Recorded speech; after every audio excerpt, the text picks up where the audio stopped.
Jó, űrmajmok podcast filmrajongóktól, nem csak filmrajongóknak. Itt ül velem Balázs Tomi. Sziasztok! Rajos Marci. Oh, hi! És én is, Sallai Áron. Vadvizekre elvezünk, és a kalózkodás témakörét fogjuk körbejárni több aspektusból.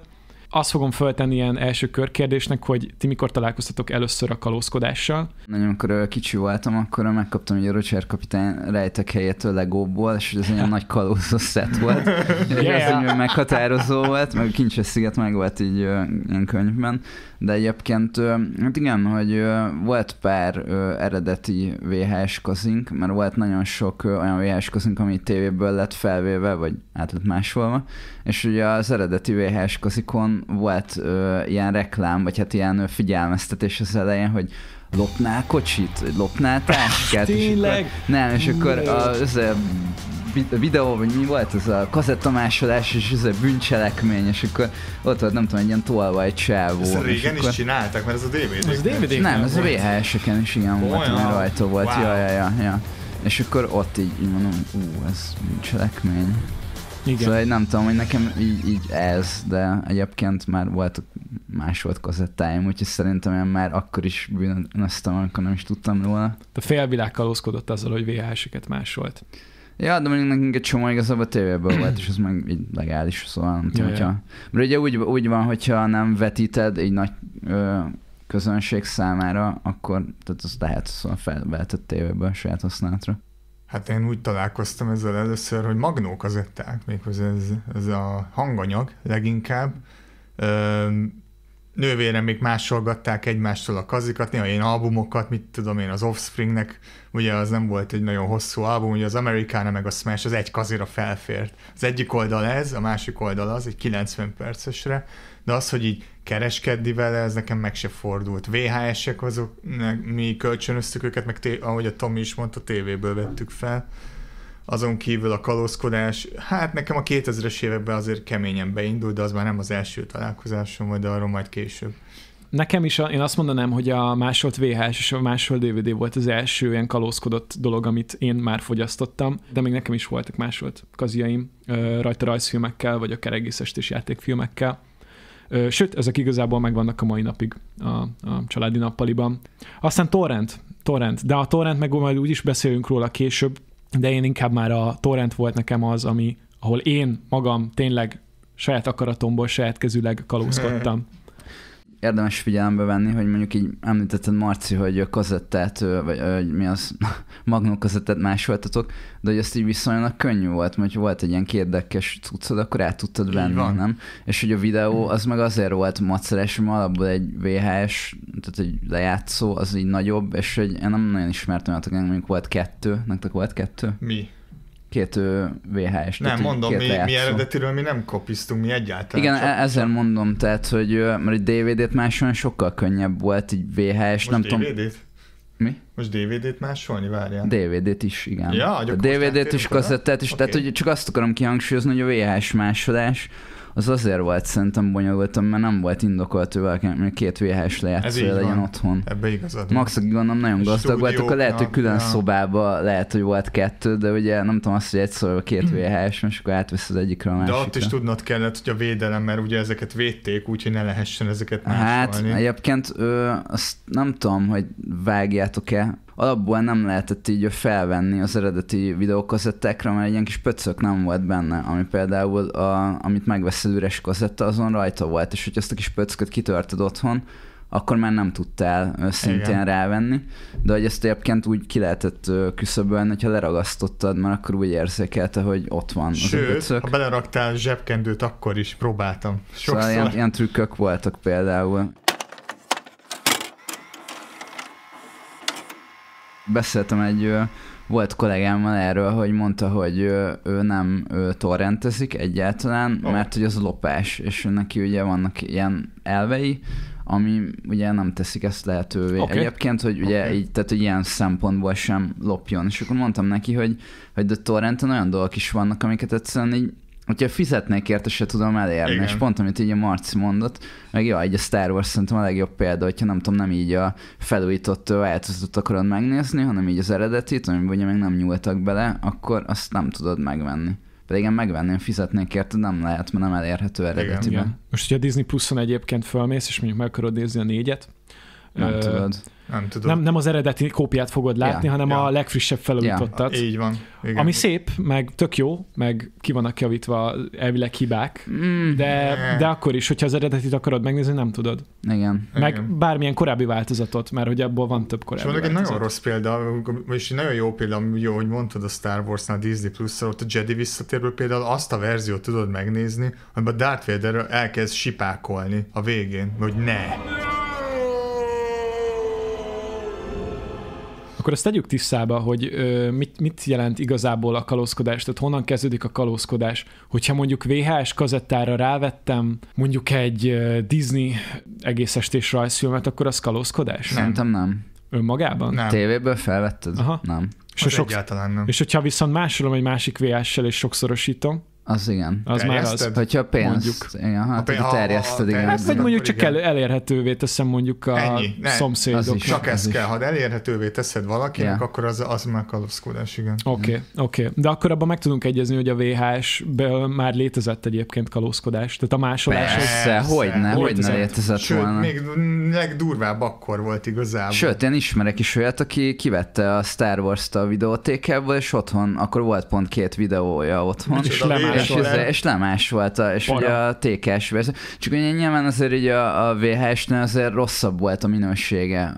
Tehát, hogy alapból egy videótékes videót, azt megnéztek nagyon sokan, és akkor, hogyha azt tovább másolod, akkor a másolatnak már rosszabb volt a minőség. Hát ez alapvetően az Audio Magno szalagnál is így volt, hogy ezek szalagos technológiák, tehát minél többet pörög a szalag, annál rosszabb minőséget ad, mint az egyik nyilván audio, a másik audio-vizuális értelemben idővel rosszabb, ahogy használod. Sőt, én egyébként tovább még olyat is ismertem, ezt ti is ismertek ezt az embert, akinek úgy volt meg így azt hiszem a Halálosabb Iramban volt, hogy akkor már volt videójuk, meg volt DVD lejátszójuk, és kölcsön kapta DVD-n, és átvette videóra DVD-ről. Tulajdonképpen akkor megjelölhetjük a 80-as Magyarországon inkább a 90-es éveket, mint korszak erre. Persze, abszolút. Hát meg amiket nem adtak ki itt, ugye nyugatról átcsempésztek, az alászinkronizált, az a nettókkal, az a kalózkodásnak a fellegvára. Igen, az ilyen alámondásos filmek, szerintem abban mindegyik ilyen full kalóz volt, nem? Persze, hogy az szerinted, hogy ne? Ez csak az, és ez csak az volt. Tehát ez pont azért, mert nálunk nem disztribútálták, mert nem lehetett. Ha mondtam a 80-as, 90-es éveket, és ezt meg lehet feleltetni nagyjából a VHS-nek, akkor a 2000-es évekre ez már határozottan a CD-DVD másolás, írás érája volt. DivX, ne felejtsük el, az azért, hogy a DVD meg a VHS között volt egy ilyen is.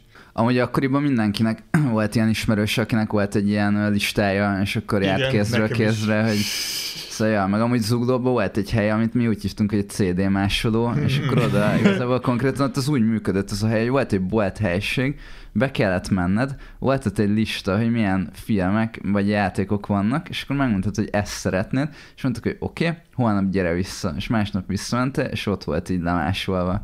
Volt, hogy kértek előleget, hogyha már ismertek, nem tudom, egy ideje, akkor nem. Én csak hallottam róla, hogy volt ilyen.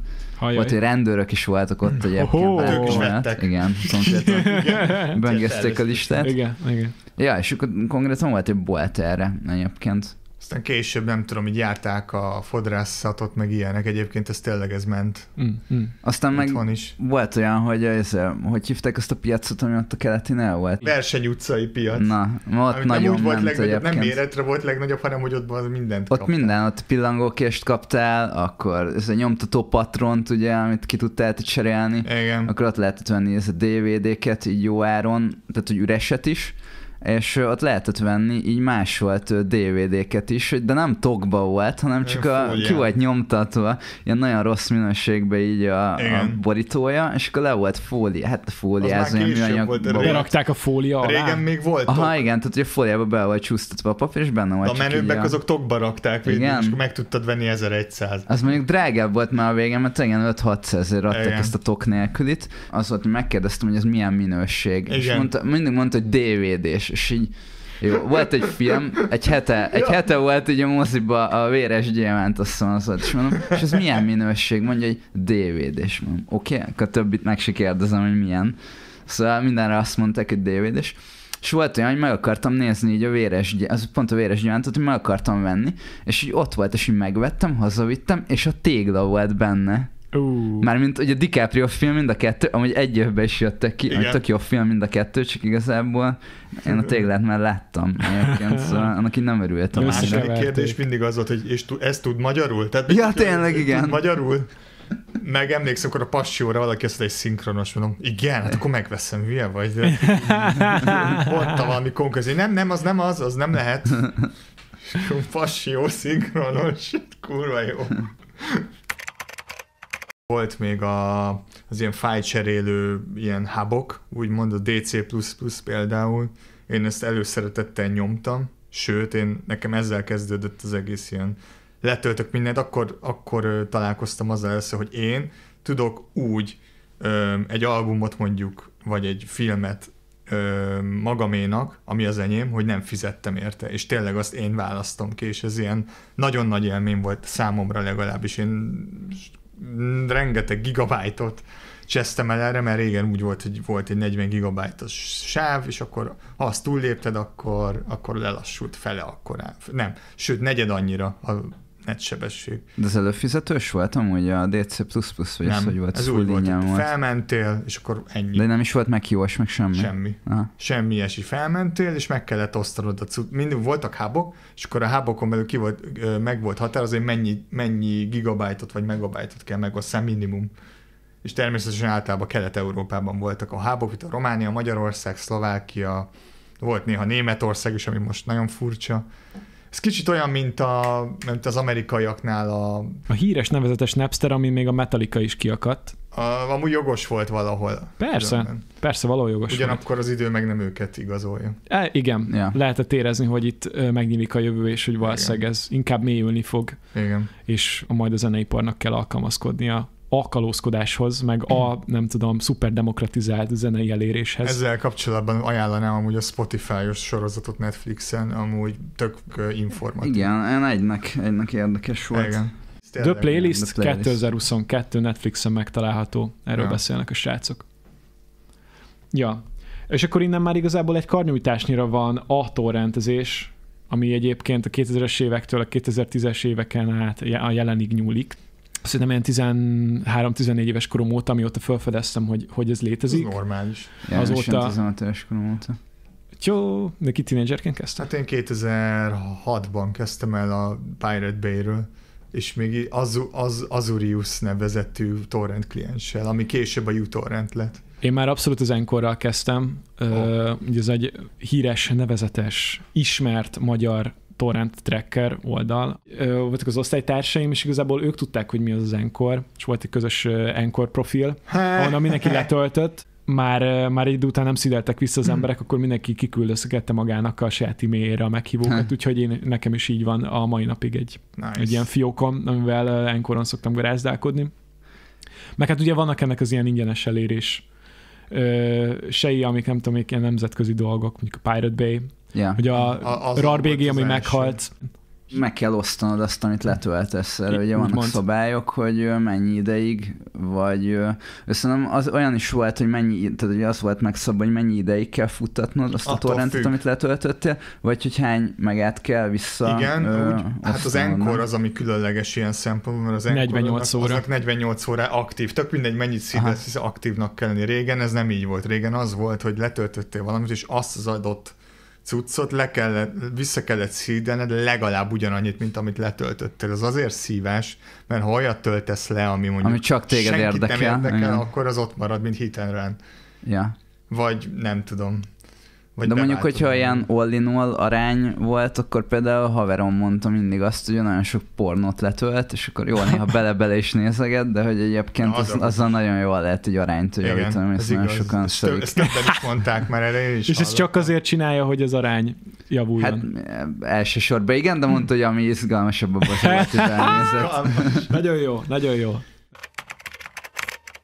Itt egy bizonyos fájlt úgy osztanak meg emberek, hogy igazából ha nem osztja meg senki, az akkor is ott van a csatorna. Mert míg a DC++-nál simán volt olyan, hogy elkezded letölteni, 97%-nál van, és ez csak eltűnik, mert az adott ember kikapcsolja a gépét. Tehát ilyen van. Olyan van, hogy mit tudom én, megvan 3 embernek is úgy szídelik, mint a torrentnél, de ott megvan ennek az esély, a torrentnél nem, mert ott úgy van, azt hiszem, hogy ott meghal egy idő után, hogyha nem aktív, de egyébként ott van az út, tehát a lehetőség megvan rá. És úgy azért stabilabb is a torrent, mert hogy ott, hogyha most nem megy, akkor majd megy holnap, tudod. Ja. Nagyon jó dolog a torrent. Én nem tudom, hogy láttam-e volna annyi filmet, mint amennyit ma láttam, hogyha nincs torrentezés. Igen. Nem merek belegondolni, hogy mi lett volna akkor, hogyha ha ez nincs. Hát az, hogy ugye nekem, tehát ugye azért mi még a Marcell úgy nőttünk fel, hogy nem volt ugye így torrent, és akkor azért nehezebb volt nagyon így elérni a filmeket. Tényleg így mit tudom, volt, hogy fenn kellett maradni éjszaka, hogy fel tud venni tévéből, vagy kérdezgettem folyamatosan, hogy az embereket, hogy te vágod ezt a filmet, nincs meg neked, nem tudsz valakit, nem tudom, és akkor így. Meg egyébként még azt akartam mondani, hogy torrent még ment ez, hogy ilyen listákat adogattunk körbe, hogy nem tudom, milyen filmjeink vannak itt DVD-n, és akkor ugye így átmásolgattuk, hogy nem tudom, nekem meg volt, mit tudom én valami, és akkor neki megvolt a Ponyvaregény, erre tisztán emlékszem, és a Ponyvaregény úgy hallottam, hogy ez jó, és akkor átmásoltuk, hogy nem tudom, hogy ő odaadta, aztán átmásoltam magamnak, én odaadtam neki, átmásoltam magának, és akkor így, és ezek mentek nagyon egyébként. Meg volt, aki mondjuk már volt, nem tudom, így torrentje, akkor volt, aki mondjuk így pénzért árult így, meg hogy tudott már másolni, majd nem tudom, én régen nem tudtam otthon másolni, nem volt DVD másolom.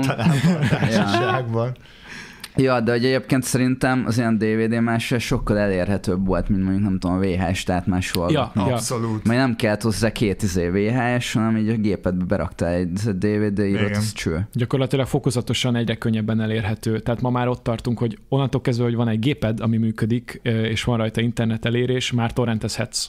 Ja, és már kalózkodhatsz. Abszolút. Magyarországon, igen. Én úgy tudom egyébként, hogy Magyarországon letölteni valamit az nem illegális, viszont feltölteni és elérhetővé tenni az illegális. Már 20 éve is így volt, igen. Így van. Sőt.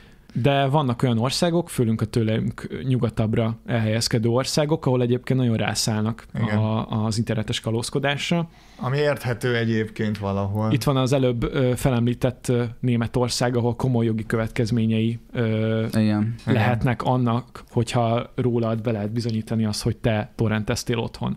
Simán kopognak az ajtón. Igen, egyébként Németországban ismerős, ez mesélte, hogy ilyen több ezer euróra megbüntetnek, hogyha úgy van. Igen. Amikor Olaszországban voltam, akkor jó pár torrent oldal be se tölt eleve. Tehát, hogy látja, hogy ez egy nyílt VPN Olaszországban, és automat letiltja. És akkor VPN-t kell gyakorlatilag vásárolni, hogy így van. VPN nélkül nem is tudsz torrentezni Olaszországban, fölmész a Pirate Bay-re, és nem tölti be az oldalt. Nem viccelek. Ezt nem tudom elképzelni. Illetve van egy olyan kilengés ennek az egésznek Nyugat-Európában, főleg Észak-Európában, hogy létezik a világon olyan, hogy kalózpárt. A kalózpárt az egy olyan politikai párt, ami azt próbálja elősegíteni, hogy a kalózkodás az mehessen. Legálisan hozzáférhető legyen, jogi keretek között nyíljon rá lehetőség, ugyanis a Nyugat-Európában, ahol mondjuk még esetleg megvesznek egy fizikai kópiát, vagy fizetnek streamingért, ott azért nagyobb súlya van annak, hogy ingyen szerezted be, vagy sem. És milyen érdekes, hogy a politikában megjelent, hogy kalózpárt. Ez nálunk persze teljesen ismeretlen, mert Magyarországon szerencsére lehet.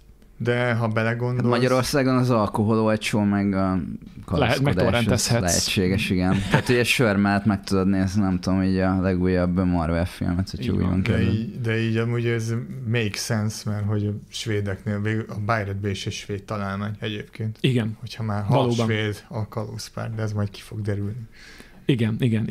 Egyébként igen, ez így morálisan egy ilyen érdekes kérdés, mert hogy bizonyos szempontból, hogy egy személy szerint én támogatom így az információnak a szabad áramlását, tehát hogy a kultúra az így elérhető legyen tényleg mindenkinek, mert én ugye személyes tapasztalatból tudom, hogy nagyon rossz, hogyha nem tudom, el szeretnék olvasni egy könyvet, meg szeretnék nézni egy filmet, és így nem elérhető, nincs rá lehetőségem. Igen. És ennek nem feltétlenül olyan anyagi okai vannak, hanem hogy tényleg nem elérhető egyszerűen. Másrésztről meg azt is megértem, hogyha művész vagy, akkor viszont kapjál pénzt igen. azért, hogy a művedet azt így terjesztik, meg felhasználják. Igen. Hát ugyanakkor meg a streamelés meg szerintem tök kijátszotta ezt az egész rendszert, és senkinek nem jó. Mármint, hogy a felhasználónak persze jó lesz nagyjából. Hát nem tudom. Majd az idő megmondja. Szerintem ez ilyen kompromisszumos megoldásnak érzem kicsit. Ja. Ugyanez. A disztribútoroknak rohadtul nem jó ez, amúgy összességében. Hát de még annál jobb, mint hogy, hát de annál még mindig jobb, mint hogyha nem tudom, így ingyen tud leszedni. Így kompromisszum, persze, csak hát ez kellett, hogy aztán meggazdagodhasson mondjuk, nem tudom, a Netflix, meg a Disney, meg ezek. Ami tök jó, hogy legalább nem kalózkodnak fullban, meg ez a kompromisszum, meg a technológia, ez az irány. Csak szerintem ez a filmeknek nem tesz jót. Igen. Hosszú távon. Vagy én mondjuk még a felhasználói oldalt tudom felhozni, hogyha mondjuk van egy Netflix előfizetésem, akkor mondjuk nem tudom megnézni azt, ami mondjuk a Disney katalógusban van, igen. Vice versa. És ezért én arra kényszerülök, hogyha mondjuk olyan ízlésű vagyok, hogy mindent meg akarok nézni, vagy nagyon sokfele ágazik az érdeklődésem, akkor az engem arra kötelez, technikailag, hogy több streaming szolgáltatónak egyidejűleg fizessem abszolút. A havi bérleti díját. De akkor már mennyinél tartunk, érted? Sőt, és igazából mondok jobbat, most már például hogy a Bajnokok Ligájánál bevezették azt, hogy ugye az RTL Plus prémiummal lehet nézni csak a BL meccseket. Nekem van RTL Plus-on, prémium nincs, nem tudok Arsenal meccset nézni. Úgyhogy itt jön képbe mondjuk így a stream, tehát hogy így megnézem igen. És akkor komod, és az a durva tényleg, hogy mert mindenre elő kell fizetned. Yes. És biztos, hogy az lesz a következő lépcsőfok, vagy az utáni, hogy lesznek ilyen csomagok, hogy akkor egyszer kell majd fizetned, és akkor abban benne lesz több, és akkor kedvezményesen. Aminek az ára valószínűleg már versenyképes lesz a tévécsomagoknak az árával, viszont on-demand tartalom, és teljesen más élmény, mint tévézni. Sőt, egyébként már most van olyan, hogy mondjuk, hogyha veszel ilyen tévészolgáltatást, előfizetsz, akkor ilyen streamingek is járnak hozzá, hogy nem tudom, van hozzá. Igen. Most ezeket az egyik szolgáltatónál van például RTL Plus, meg még egy olyan streaming, sose hallottam róla, hogy senkit nem érdekel, szerintem ezt már adják a csomagban. De amúgy ez is megint csak arra fogja evezni az embereket a kalózkodás tengerén szerintem, hogy megint csak oda fogunk kiukadni, hogy a kalózkodás soha nem fog eltűnni. Az van. Soha nem fog. Egyébként, hogy nagyon sok ember szerintem annyira elkényelmesedett, hogy mielőtt nem voltak streaming szolgáltatók, simán fogták, letöltötték, hogyha meg akartak nézni. És még így mindig ezt a kérdést kapom, hogy ajánlj valami filmet, és akkor nem tudom, mondok valamit, és akkor a következő kérdés, hogy hol van fent? Fenn van Netflixen? Fenn van streamingen? Hogy így nem tudom, vedd a fáradtságot, és akkor nem tudom, így, mert ugye nem olyan emberekről beszélünk, akik nem lennek képesek, nem tudom torrentezni, mert ez nem egy ilyen bonyolult dolog azért. Igen, csak nem akarsz ezzel foglalkozni. Vagy vannak emberek, akik nem akarnak ezzel foglalkozni, hanem tényleg csak azt várják el, hogy befizetik valahova a pénzt, cserébe legyen elérhető az ilyen-olyan tartalom. És ezt is megértem. Még egy morális ilyen dilemmát, hogy dobjak fel, hogy például ez egy megtörtént eset, hogy mondjuk nagyon vártam a Mandaloriannak így az első évadát, mert ugye az volt az első ilyen élőszereplős Star Wars sorozat. És tényleg basszus. Igen, wow. És ugye a Disney, a Disney Plus, az nem volt, Disney Plus-nak hívják? Igen, az. Disney Plus az nem volt elérhető még Magyarországon, akkor, amikor jött a Mandalorian. És akkor igazából konkrétan így magyar emberként én így képtelen vagyok arra, hogy azt legális keretek között megnézzem. Igen. És hogy ilyenkor, hogyha letöltöm, akkor végül is az kalózkodás, és nem Értem a problémát. De hogy egyszerűen én amúgy fizettem volna érte, de hogy nem lehetett, mert nem volt elérhető az a szolgáltatás Magyarországon, akkor mi van? Én ugyanígy jártam az Adult Swim-mel, hogy az Adult Swim elvileg biztosít mondjuk Kanadában vagy az USA-ban egy ilyen, ha mit tudom én, kanadai vagy amerikai tévészolgáltatód van, akkor a tévészolgáltatósval be tudsz jelentkezni egy felületre, honnan te eléred az összes Adult Swim-es cuccot. Az Európában úgy néz ki, hogy a népszerűbb sorozatokat, ami mondjuk tudom én, egy tucat vagy 5 darab, nem tudom, azokat mondjuk, azokat eladják a Max-nek, igen. Én mondjuk nem akarok Max előfizetést, de mondjuk arra előfizetnék, hogy az összes alulcím tartalmat láthassam, de erre nincs mód. Igen. Szóval én úgy vagyok mondjuk rákényszerítve mondjuk egy ilyen nisebb rajzfilmnek a letöltésére, hogy igazából nincs más opcióm, ha meg akarom nézni. Pontosan. Az Adult Swim nagyon jó példa szerintem is erre. Meg egyébként azt hiszem a Hulu olyan, hogy Magyarországon talán a Hulu a streaming az nincsen. És a Hulu-s tartalmak van, amelyik fent van, nem tudom, egy Prime-on talán, vagy HBO-n. Én régen VPN-en nyomtam Hulu-t egyébként olyan? 2010-ben, vagy valami ilyesmi, amikor még új Family Guy epizódokat akartam nézni. Ja. Amikor még volt még ingyen VPN, jó, most az, hogy kiszolgáltatták az adataimat, az egy másik kérdés. De... Akartam mondani, hogy az a mai napig van, és ugyanezzel az adataiddal fizetsz, nem a pénzeddel. Yes, de igen. Meg egyébként nem tudom, vannak például olyan ilyen sorozatok, amik igazából így nem elérhetőek, mert én nem tudom, így DVD-n nem adták ki, vagy hogyha kiadták, akkor egyszer, még régen, és hogy mindenki szeretném megnézni, és így nem elérhető. Mert nincs fent egyik streamingen sem, megvenni nem tudom a boltba. Ez az, hogy egyébként meg vannak olyan tartalmak, amik egyáltalán nem érhetőek el, tehát hogy még ha máshol lennél a világban, akkor se lenne elérhető, mert annyira ritka tartalom, mondjuk egy régi francia művészfilm, ami nem olyan sok embert érdekel. Sok sikert hozzá. Igen, lehet, hogy a torrenten is úgy fogod megtalálni, hogy 3 ember szídeli az egész Criterion oda van írva nagybetűkkel a fájlban. Igen. Ahogy Criterion az például ilyen szempontból jó, szerintem. Persze, ott nagyon ritka tartalmak gyűlnek össze. Ja, csak nem tudsz regisztrálni, mert magyar vagy. Így van. Szóval tök jó. Szóval magyarként van egy extra pikantériája ennek, vagy annak, hogy mondjuk te valahol tartózkodsz a földön, és mondjuk emiatt nem férsz hozzá tartalmakhoz. Meg egyébként torrenten ilyen gyöngyszemeket is lehet találni, hogy például a Big Bang Theory-nak láttam 2 pilot részét is, amit egyébként sose adtak tévébe, mert amit már tévébe adtak, az egy 3. verzió volt. És ezt nem tudom, hogy egyébként, ha nincs torrent, így hol tudnád megnézni. Hát ilyen extrákban lehet. Hogy az durva, hogy olyan is volt, ilyen a Big Bang Theory-t, azt már azelőtt láttam, szinkronizáltan, hogy Magyarországon bármelyik tévécsatorna adta volna.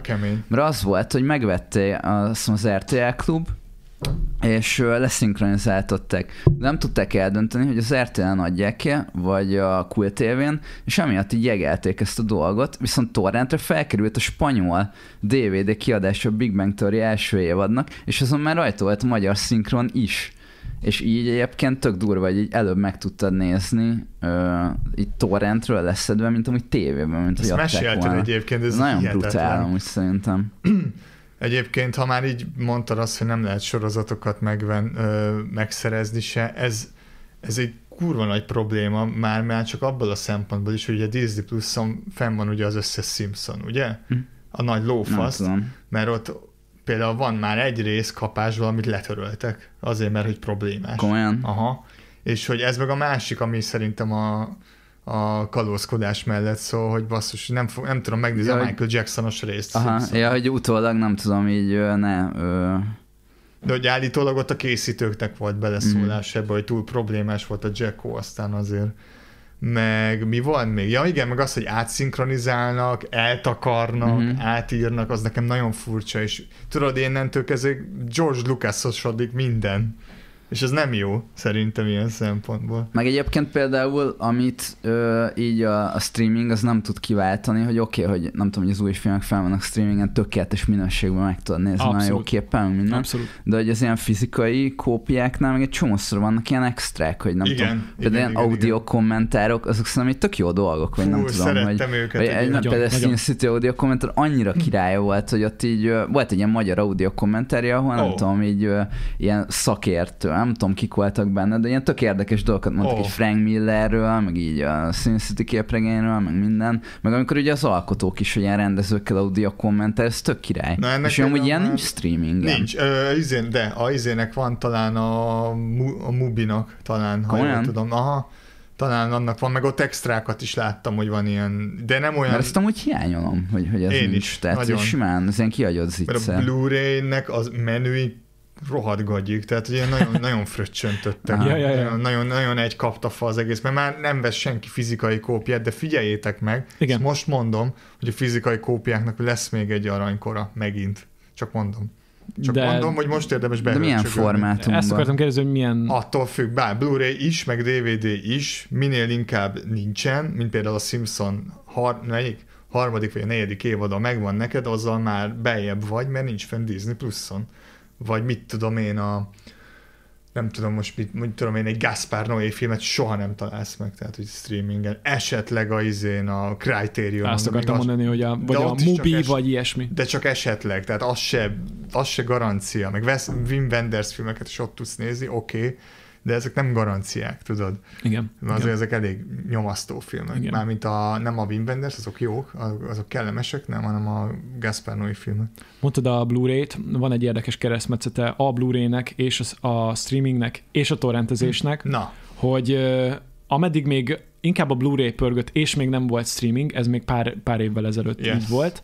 Amikor torrenteztél és kerestél egy friss filmet, vagy olyat, ami nemrég volt moziban, akkor meg kellett várni, hogy kiadják Blu-ray-en. Yes. Ma sokkal kevesebb időt kell várnod, ugyanis a mozis forgalmazás után gyakorlatilag rögtön föl is tolják streamingre, igen. És a streamingről szedik le, és kerül fel a torrent oldalra. Igen. Szóval most még gyorsabb, és még igen. tömegesebb, ráadásul a streaming még tömegesebb, mint a Blu-ray gyártás. De ilyen szempont meg furcsa, mert hogy emberek ugye veszik a 4K UHD, sőt már még inkább speciális, nagyon menő tévéket. Igen. És mégis ezeket a fosokat nézik, miközben nem tudják, meg nem néztek utána annak, hogy a Blu-ray lemezek a mai napig sokkal jobban néznek ki, mint bármelyik streaming, akkor is, hogyha azon egy 4K UHD, az bit szekundumra az nem lesz ugyanaz, tehát hogy nem tudom, streamingen ez ami 40 vagy 60 mega per másodperc, vagy valami ilyen hülyeség, Blu-ray-en ez 300-400 mega, nem mindegy. Igen, csak például van egy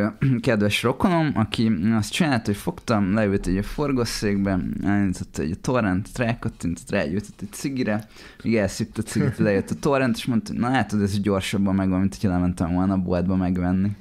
És megnéztük a filmet utána. Hát jó, csak hogyha van egy menő tévéd. Nekem nincs menő tévém, engem annyira nem érint, de hogyha van... Ja, hát nekünk is volt akkor. De az emberek ugye most nagyon rá vannak szopódva azt, hogy a 60 incses tévékkel nyomatják, és mégis a szarokat nézik. Jó, de régen nem tudom, megmentek ezek amiről nem beszéltünk, az ilyen kamerarippes témák, hogy így felvették kamerával így a moziba a filmet, és akkor volt, hogy így árulták, így volt fent torrenten. És emberek meg így nézték. És jó, én is volt, hogy párat így láttam. Ez ma is van még egyébként. Én nem tudom, egy ideje, mert elfből nem nézem, szóval ezt, tehát ilyen szarminőségben, bocsánat, nem fogom így nézni. Ugyanez. Például a Passiót úgy láttam, hogy valaki így elsétált a kólával, így nem tudom, Jézus feje előtt. Egyébként ez a mai napig létezik, tehát a mai napig az internet hemzseg az ilyen kamerás felvételektől, amiben mondjuk hallod a közönségnek a nevetését esetleg. Erre még van igény, ez nekem nagyon igen, mert valaki azt a filmet akarja rögtön megnézni, ami most van a moziban, és nem akar érte fizetni. És nekik viszont mindig ott lesz ez az opció, és ők viszont élni is fognak ezzel. De ez ilyen szájon át lélegzés, nem? Persze. Tehát, hogy hát én is inkább úgy vagyok vele, hogy inkább megvárom, amíg streaming, és akkor fölkerül torrentre is, persze. Nem is kell olyan sokat várni ezekre, tehát csak azért, mert valami új, még nem kell feltétlenül megnézni abban a pillanatban, nem? Ja. Mindig van egy türelmetlenebb ember. Jó. Ez a helyzet. És a Dűnét el tudom képzelni, hogy kameraribben bazd meg, az így tudod, ezek a hangok. Szó se róla, ezek nagyon élvezhetetlen dolgok, és nem hiába nem nézünk egyáltalán ilyeneket, semmelyikünk hármunkból, de hát nekünk vannak sztenderdjeink. Igen, azt mondjuk el akarom mondani, hogy nekem a Trója az nagy kedvencem volt régen, és nagyon-nagyon sokszor láttam spanyolul, mert úgy volt meg így a másod DVD-en, spanyol nyelven volt, és akkor nem tudom, hogy spanyolul beszéltek. Úgy voltam, hogy annyira jó filmnek gondoltam, hogy így mindegy, örültem, hogy meg tudom nézni valahogy. Tehát, hogy meg volt egyáltalán valahogy. Kurva jó. Szerintem a kalózkodás nem fog eltűnni, pláne nem úgy, hogy van ez a Plexi nevű alkalmazás, vagy Plex? Ez tök jó, Plex, és tök jó, hogy mondtad amúgy, mert nekem nem jutott eszembe a neve, de ja, azt így érdemes megemlíteni. Mit kell tudni róla? Hát gyakorlatilag maga az UI, vagy mi az UI, vagy user interface, olyan, mint egy stream, mint egy Netflix mondjuk, de a te filmjeid vannak ott, azt hiszem. Igen, tehát hogy amiket letöltesz filmeket, bedobja egy ilyen UI-ra, és te így le tudod indítani a tévén, le tudod játszani. Tehát, hogy nem az, hogy letöltöd a filmet, nem tudom, és akkor rádugod így a gépedet, és akkor ott így rákattintasz, és azzal sincs baj, hanem de tényleg ez kb. Olyan, mint egy ilyen házi Netflix, azt hiszem pont egy kedves ismerősünk ezt a szót használta, hogy ez a házi Netflix, hogy letöltögeted a filmeket torrentről, és akkor ezen keresztül, vagy le kell töltened hozzá. Érdemes. Gyakorlatilag interfészt csinál a tartalmaimnak. És van ott borító is, meg leírás is, meg minden tök érdekes. Szóval, hogyha van egy okos tévém és torrentezek, akkor a Plex alkalmazással kényelmesebb a dolog? Aha. Én nem próbáltam meg, megmondom őszintén, de amúgy elég jónak tűnt. Már láttam egy ismerősöm. Igen, van egy csomó filmen, pedig jó lenne használni, de én sem használtam. Egyszerűen könnyebb a VLC rákat. Régi módi, ez megint a boomer dolog. Ja, én még itt csinálok még olyat, hogy pendrive-ra rámásolom egy filmet, és rádugom tévére. Mint ez egy nagyon jó dolog. De miért ez? Ez egy tök jó dolog szerintem. Igen, de... Ez nem halt meg. Hát nem, de vagy ez miért lenne boomer, vagy nem? Hogy összelőhetném mondjuk tényleg így a gépem, csak az baj, nagyon rossz így a Windows-os gépem. De hogyha lenne egy gyorsabb gépem, akkor összelőném tévével, hogy ne kelljen így másolgatni semmit, meg ilyen. Meg szoktak ilyet csinálni, hogy nem tudom, streamelik a laptopról a tévére, ami nekem ez már next level. A Plex-et arra is lehet használni, hogy akkor ott van a... Egyébként a VLC-t is lehet arra használni, hogy tévére streamelj a VLC-ből lejátszott tartalmat. Komolyan. Van egy ilyen funkció. Többek közt tud ilyet is. Meg hogyha egy Wi-Fi-n vagy, akkor simán egy tévé látja mondjuk nekem is így ez a gépemet, az asztali gépemet. De akkor viszont megint megette a fene, mert a 40 gigás, nem tudom, filmet, amit meg akarsz nézni, a menő tévéden, akkor azért tudod, az csak... Én a nagyon egyszerű módszert szoktam választani, HDMI kábel bedugod a laptopba, a másik végét meg a tévébe. Ezt csinálom. Ja. Ez mindig működik, illetve vannak még az ilyen, mint a Chromecast, meg az Amazon Fire Stick, amik tudnak ilyeneket, hogy ezek tévéokosítók, de egyébként arra is használhatóak, hogy mondjuk a gépednek a képét rástreameld így a tévére. Sőt, így még kapsz egy távirányítót is még extrába. Ja, meg hogyha okos tévéd nem is kell ilyen. Ha okos tévéd van, akkor már eleve az elmúltkor úgy néztem az a meccset, hogy van egyébként egy app, és akkor abban lehet nézni a meccset, és felajánlott, hogy kasztolja a tévére. Kasztolja, és kirakta a tévére, és ott néztem ingyen az Arsenal meccset. Let's go! És az RTL Plus Premium bekaphatja. Ezt ugyanezt akartam, hogy bekaphatják. Na ezért nem fog eltűnni a kalózkodás, tehát az ilyen hülyeségek miatt, sőt, ennél inkább is egyre erősebb lesz megint, majd figyeljétek meg. Igen. Hát ahogy a kapitalizmus megpróbálja ezt elrontani a fogyasztóknak, szerintem a fogyasztók egyre inkább emiatt nyúlni fognak a kalózkodás felé. Ja. Már ami a filmeket érinti. De persze minden, amit elmondtunk, az érvényes a videójátékok, a könyvek, a zene terén is, és egyébként még egy egész nagy világ van itt, amit nem bontottunk ki. Mi persze csak a filmes aspektust nézzük, mert ez egy olyan podcast, ahol ez a fókusz. De ez egy nagy világ. Meg még amit el akartam mondani, hogy ugye nyilván amit így elmondtunk, az fikcionális, és hogy nem velünk történt meg, csak hogy izgalmasabb legyen az adás, ez egyes számom első személyben beszéltünk róla. Természetesen, tehát én egyébként nem tudom, hogy kell torrentezni, vagy ilyesmi, nem felhasználom sincs. Én csak olvastam mindent. Ja. Mi az Encore? Encore. Ez egy kóla? Vagy amúgy ez mi? Ez az, amikor az együttesek visszajönnek, nem? Az utolsó pillanat. Az nem Encore, csak lemaradt az ékezet? Ja, az. Volt valami Eminem album, nem? Hogy Encore, vagy valami ilyesmi. Ez nem a válogatás album volt? De valami ilyesmi. Már nem tudom. A gitárhíróban is volt Encore. Szintén. Igen. Nem emlékszem. Na ja. Különben is nem is olyan jó. Hát ez már mi telefonbetyár? Torrent? Kicsoda? Telefonbetyár. Torrente.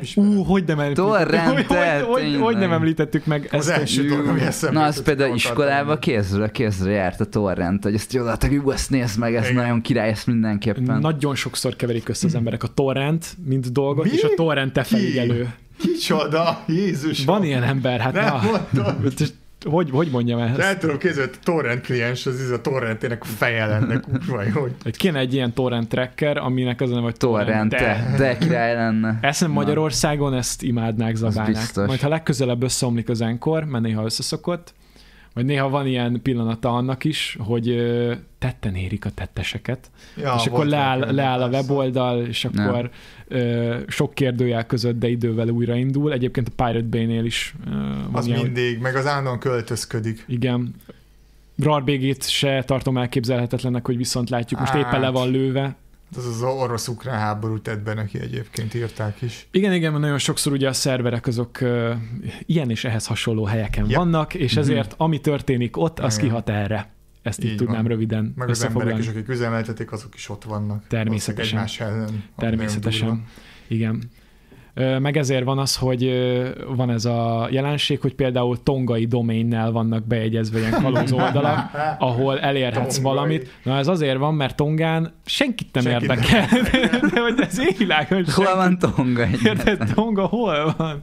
Amúgy biztos, hogy nagyon kellemes hely, és amúgy innen is nagyon sok puszi Tongának, hogy ezt megengedi, hogy tongai doménnel lehet. Hajrá Tonga. Hajrá Tonga, de tényleg, nem tudom, mit csinálnak Tongán, de az biztos, hogy a Tongán egy valamit nagyon jól csinálnak. Ja, az Ausztrália fele van, Polinézia fele. Igen? Na, tudja, nem erre számol. De mi ez amúgy egy sziget? Ja. Nem itt, hogyha ezzel nagyon készültem volna egyébként az adásra, de megnéztem a Karib-tenger kalózainak az első részét. Egyébként az első rész, az nagyon faszán van megírva. Hogy az nagyon jó film, az a forgatókönyv, azon érződik, az hogy azon évekig ültek és gondolkodtak rajta, hogy töltsenek ki 2,5 órát tartalmasan. Hogy tudnának egy Disney Ride-ból csinálni egy filmet? Ez brutális, én ezt nem tudtam egyébként, hogy az amúgy az egész Karib-tenger kalóz, ez egy hullámvasút a Disneylandben. Nagyon abszurd. Ezt elolvastam a Wikipédia szócikken, és fölrobbant az agyam. De ezért is, most van egy új ilyen, mi az a Dwayne Johnsonnal valami. Micsoda? Ugye most csak az első részt láttam, majd megnézem a többit is, bár azt hallottam, hogy progresszíven egyre rosszabbak. Tudom. Van, hogy az első 3 az legalább egy trilógia, és ugyanazok a szereplők, meg egy kerek sztori, de az első a legjobban. A 2 meg a 3, ha megmondod nekem következő adás, hogy miről szól, akkor én tényleg... Nem, meg akarom nézni, de azért is, mert kicsit látni akarom, hogy elbukik. Most ez nem rossz indulatból, csak... Mi? Hát, a film maga? Nem, a franchise. Ja. Az első, az szerintem top. Tehát amúgy annak van egy eleje, van egy vége, tudod miről szól, el tudod mondani. Jók karakterek, minden karakter szálat elkezd, halad, semmi lezár. Extra, egy jó kalandfilm, kész. Nagyon jó kalandfilm. Ez például, ez a dzsungel túra, és a Jungle Cruise. De még a Cruise szerintem ez is egy ilyen Disney-s valami ride. Hát szerintem igen. Ez olyan, hogy a Lupin Star filmet tényleg. És egyébként ez a film szerintem nagyban hozzájárult ahhoz, hogy nekünk ma milyen a kalózimázsunk. A rendes kalózimázsunk. Illetve ez jó, hogy mondod. És a Captain Morgan alkohol. Tehát kb. Ez a 2 a referenciád arra, hogy milyen a kalóz. Várjál, majdnem. Közel voltál, mert Disneynek köszönhetjük ezeket a hülye sztereotípiákat, amit a kalózokról tudunk, és volt az a Treasure Island. Treasure Island. Az 50-es években, és azóta mindenki, ez a hülye arg, meg ez a faláb, kampókéz. Ez mind onnan van, ez mind onnan van, és ez nem egy régi dolog. Mondjuk a Pán Péterben is a húk igazából ilyen tipik kalóz volt amúgy. Igen, de nem úgy beszélt, hogy jó, nem, de annak is kampókéz volt. Szóval a Coca-Coláról el lehet mondani, hogy megteremtette a Mikulást vizuálisan. Igen, így van. Pontosan. És a Disneyről pedig el lehet mondani, hogy megteremtette a kalózt. Ezt nagyon jól látod. Ez nagyon pontos. És ez elég szomorú is egyébként, mind a kettő mocsok, undorító, nagy szar cég. Papagáj, a félláb, minden. Mikor a papagáj az elvileg annak van valóság alapja. Egyébként. Hát amúgy a félláb is, meg a kampókéz is létre. Tehát, hogy olyan szempontból lehet, hogy azért tényleg ilyen tengeri csatákban, meg ilyenek azért így vesztették el, meg nem tudom, vérmérgezésből azért így vesztették el kezüket, lábukat, hogy amputáltak, meg ilyenek, szóval amúgy ennek azért így van valóság alapja. Jó, nyilván nem tudom, az a kicsit túlzás, az egyik lába az fa, a másik keze az kampó, meg van olyan hülye sapkája is, meg nem és tudom. És még nem lát a fél szemére, mert ott van az a fekete. De egyébként, tehát, hogy például van a Phillips kapitány, és az is egy ilyen kalózos téma, és ez egy ilyen modern kalózos, viszont... Captain Phillips című film, Tom Hanks-en. És a szomalai csávóval. Ja. Igen. Look at me, sure. I'm the captain now. Ja. Na hát igen, ide jutottunk az papagájos lófasztól, I'm the captain now, leginkább. Szóval... Hát figyelj, a Szomáliában a mai napig van kalózkodás, tehát hogy ők rendesen tolják ezt. YouTube-on vannak ilyen nagyon durva videók, amikor a létrával mennek, tudod, meg a csónakkal a hajó után, és akkor ott ilyen figyelmeztető lövéseket lőnek rájuk, nagyon durva. Ja, rendesen.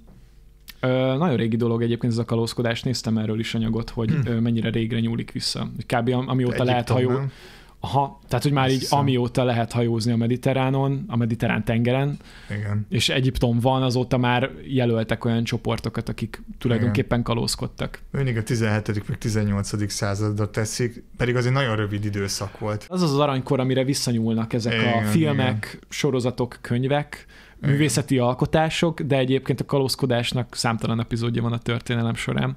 Ezt akartam még megkérdezni, hogy egyébként miért a kalózkodás nevet adták ennek a tevékenységnek, hogy te internetről mert valamit. rendszeren kívüli.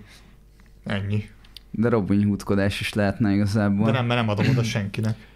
Nem tudom, egyébként én például a kalóz dologgal én úgy vagyok vele, hogy nekem ez kicsit egy ilyen élető szemlélet, és hogy én például így ilyen volt kollégáimmal is beszéltük, hogy volt egy időszak még, amikor így Supercharge-nál dolgoztam, és mindig azt mondtam, hogy milyen kalózok vagyunk, és hogy voltak már ilyen újabb kollégák később, akik már mondtam, hogy na, ők már nem kalózok, és hogy ez egy ilyen életfelfogás, hogy ez a kicsit ilyen, hogy ilyen sajátos szabályokat kreálsz, és hogy nem tudom, nem multisodsz úgy be, tehát nem állsz be úgy a sorba. Kívülálló magyarul. Végül is igen. Én úgy értelmeztem, hogy az internet az kicsit olyan, mint a nemzetközi víz. Azt nem tudom, tudjátok-e, de hogyha nemzetközi vizekre elvezel, akkor ott van egy konszenzusos alapon meghatározott közös törvény, de gyakorlatilag nincs törvény, mert ugye nem uralkodik fölött állam, ami betartassa. Nemzetközi víz, ja. Ezért nemzetközi víz.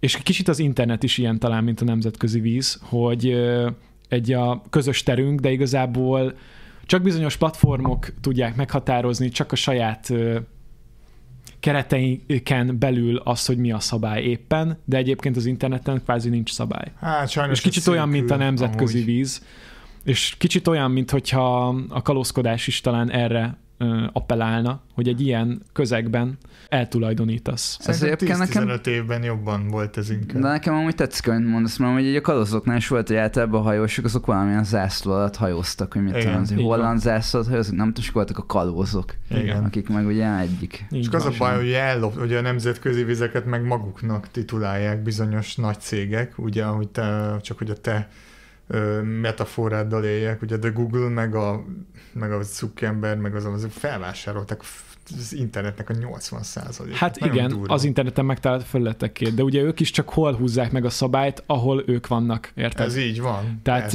a nemzetközi víz az megértelmezhető úgy, hogy minden más az interneten, ami nem valakinek a tulajdonában áll. De egyébként ez a felvásárlás, ez meg igazából a valóság, mármint hogy az ilyen materiális térben is kb. Ez történik, hogyha nem tudom, megnéztek, hogy ilyen nagy márkák így felvásárolnak, mit tudom, a Nike felvásárolta az Umbrót. Az internet az régen egy ilyen szabad dolog volt, tudod. Sokkal szabadabb volt. De most rossz értelemben is, meg jó értelemben is.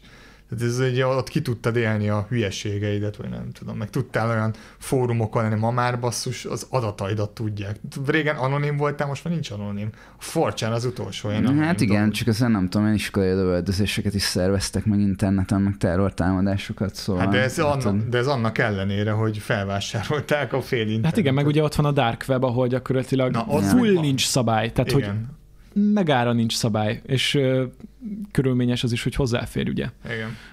Macerább. Nem csak úgy eléred. Na pont ezért, igen. Ezért létezik, mert ez történik. Igen. Van-e még bármilyen gondolat ehhez a témakörhöz, amire így kitérnétek?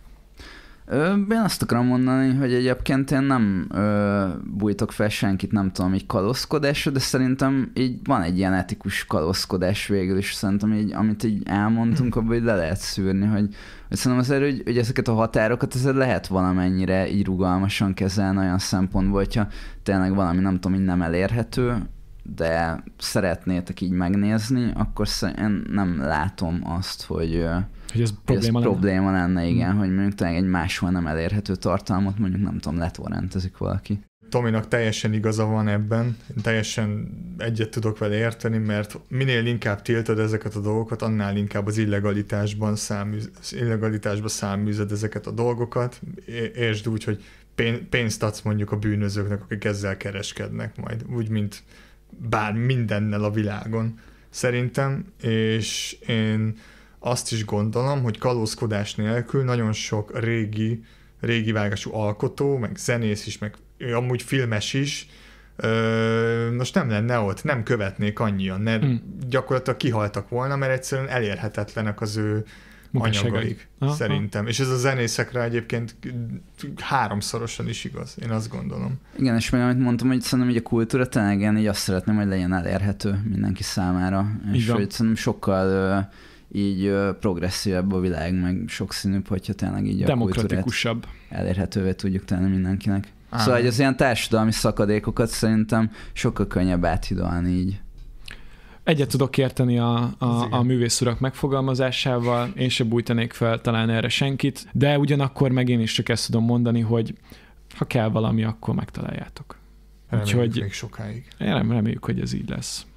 Szóval az internet a nemzetközi víz, a számítógép az anyahajó, és a torrent tracker a zászló, ami alatt hajózunk. Köszönjük, hogy meghallgattad az adást, ha tetszett, akkor értékeljétek 5 csillaggal, Spotify-on, Apple Podcastokon, iratkozzatok fel a YouTube csatornánkra, legyetek bőkezőek a lájkokkal, például az Instagram oldalunkon, és támogassátok a Lamacsú Rádiót, linkek a Briósban. Csók, puszi, pá!